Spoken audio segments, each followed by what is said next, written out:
अल्लाह की रहमत से कभी मायूस मत हो।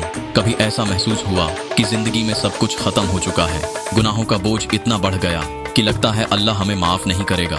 कभी दिल में ये ख्याल हुआ कि शायद अब हमारे लिए कोई उम्मीद नहीं बची।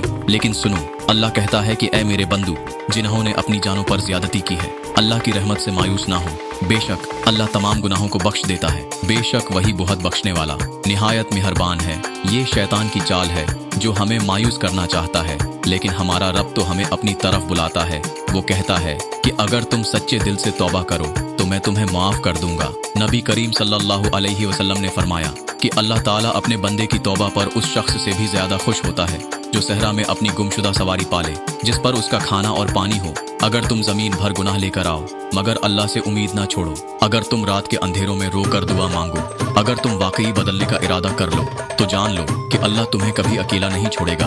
नबी करीम सल्लल्लाहु अलैहि वसल्लम ने फरमाया कि जिसने एक बार कहा या रब मैंने गुनाह किया मुझे माफ कर दे, तो अल्लाह फरमाता है कि मेरा बंदा जानता है कि इसका रब गुनाहों को माफ करता है, बस मैंने उसे माफ कर दिया। अल्लाह फरमाता है बेशक अल्लाह उन लोगों को पसंद करता है जो तौबा करते हैं और जो पाकीज़गी इख्तियार करते हैं, और जो अल्लाह से डरता है अल्लाह उसके लिए रास्ता निकाल देता है और उसे ऐसी जगह से रिस्क देता है जहां से उसे गुमान भी नहीं होता। अल्लाह बहुत रहीम है, बहुत करीम है। वो तुमसे 70 माओं से ज्यादा मोहब्बत करता है। बस तुम पलट आओ, बस तुम एक बार या अल्लाह कहकर देखो, वो तुम्हें अपनी रहमत की चादर में छुपा लेगा। या अल्लाह हमें अपनी रहमत से कभी महरूम ना करना, हमारे दिलों को हिदायत से भर दे, हमारे गुनाहों को माफ फरमा और हमें उन खुश नसीबों में शामिल कर जो तेरी मगफिरत और मोहब्बत हासिल कर लेते हैं।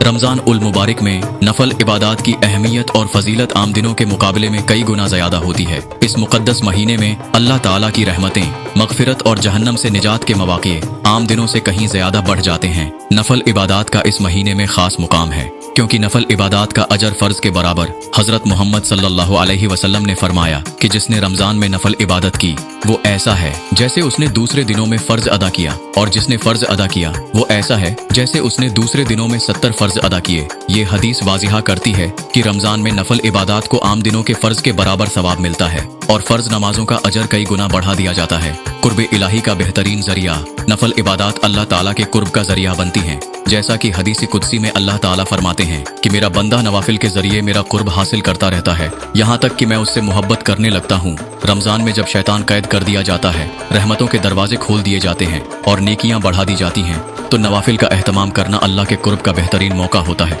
तहज्जुद और क़याम उल-लैल की फजीलत। रमज़ान में क़याम उल-लैल यानी तरावीह और तहज्जुद की इबादत इंतहाई अफजल है। नबी करीम सल्लल्लाहु अलैहि वसल्लम ने फरमाया कि जिसने रमज़ान में ईमान और एहतसाब के साथ क़याम किया उसके पिछले गुनाह माफ़ कर दिए जाते हैं।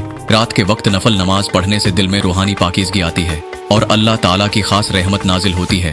एतिकाफ के दौरान नवाफिल की बरकत। रमज़ान के आखिरी अशरे में एतिकाफ की इबादत बहुत फजीलत रखती है और इस दौरान नफल नमाजों और तिलावत कुरान का खास एहतमाम किया जाता है। नबी करीम सल्लल्लाहु अलैहि वसल्लम रमज़ान के आखिरी अशरे में मस्जिद में एतिकाफ फरमाया करते थे और इबादत में मशगूल रहते थे। सदका और खैरात की बरकत। नफल इबादत में सिर्फ नमाज और तिलावत ही शामिल नहीं बल्कि सदका, खैरात, मुस्तहकीन की मदद और नेकी के दीगर काम भी शामिल हैं। नबी करीम सल्लल्लाहु अलैहि वसल्लम रमज़ान में सबसे ज्यादा सखावत फरमाया करते थे। शब कदर में नवाफिल की अजमत। रमज़ान की आखिरी ताक रातों में शब कदर को तलाश करना चाहिए और इस रात में नफल इबादत, दुआ और जिक्र व अज़कार का एहतमाम करना चाहिए क्योंकि अल्लाह ताला ने इस रात को 1000 महीनों से बेहतर करार दिया है। रमज़ान में नफल इबादत का एहतमाम हर मुसलमान के लिए निहायत फ़ायदा मंद है।